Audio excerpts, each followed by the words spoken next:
Bon, on essaye de deviner ensemble la sélection officielle du Festival de Cannes 2026. C'est la partie 2 spéciale français et outsider. N'hésitez pas à aller voir mon autre vidéo si vous voulez voir mes prédictions plutôt internationales et européennes. Donc là, on va commencer avec du fort, avec Léa Missus, qui est une habituée du Festival de Cannes, qui est venue plein de fois et là qui nous présenterait Histoire de la nuit, en tout cas je l'espère, si le film est prêt. Ça parlerait de l'histoire d'une famille qui est en train de faire une fête dans la campagne et d'un coup il y a un secret qui va éclater et qui va surtout concerner, de ce que j'ai compris par les articles, la mère. Donc je pense que ça peut être un drame hyper intéressant et que j'ai hâte de voir. Ensuite il y a le Harari qui concerne évidemment un casting aux petits oignons, Monsieur Schrader ainsi que Madame Seydoux. C'est vraiment un style de casting, surtout un style de film qui peut être à Cannes. Ensuite il y a le Stéphane Brisé qui s'appelle Un bon petit soldat. Là j'hésite entre sélection officielle et séance de minuit pour le prochain Dupieux, alias Full Feel, où il y a un casting aux petits oignons aussi, avec notamment Kristen Stewart, enfin qui sera à Cannes c'est sûr,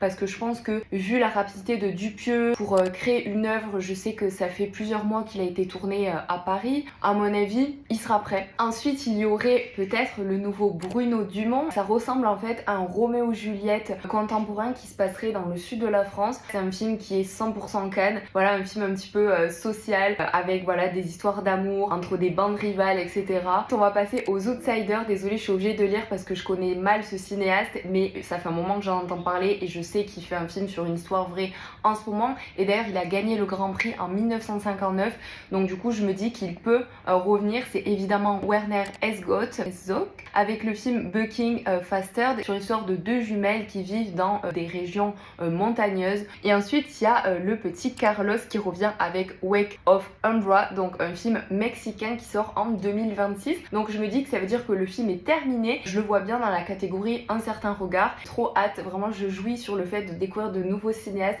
et de nouvelles personnes. Bon, il fallait bien un petit drame social pour terminer tout ça avec Minot d'Or. Je pense qu'il peut avoir sa place à Cannes. C'est l'histoire d'un homme qui trompe sa femme, il a des problèmes au travail de ce que j'ai compris et ça serait un truc de licenciement de masse de ses employés. Je pense que le film il va être un petit peu anxiogène. Les projets improbables, mais on sait jamais. J'ai fait ça comme catégorie. Évidemment il y a Toy Story 5. On a eu Elementary il y a quelques années en film de clôture, donc je me dis why not Toy Story 5, et franchement je le vois bien en film de clôture, donc je me dis en séance spéciale ou en film de clôture. En tout cas la sélection officielle sera dévoilée le 9 avril et j'ai trop hâte d'avoir vos retours en commentaire. En tout cas j'ai que hâte d'y être et dites-moi aussi si on se voit là-bas.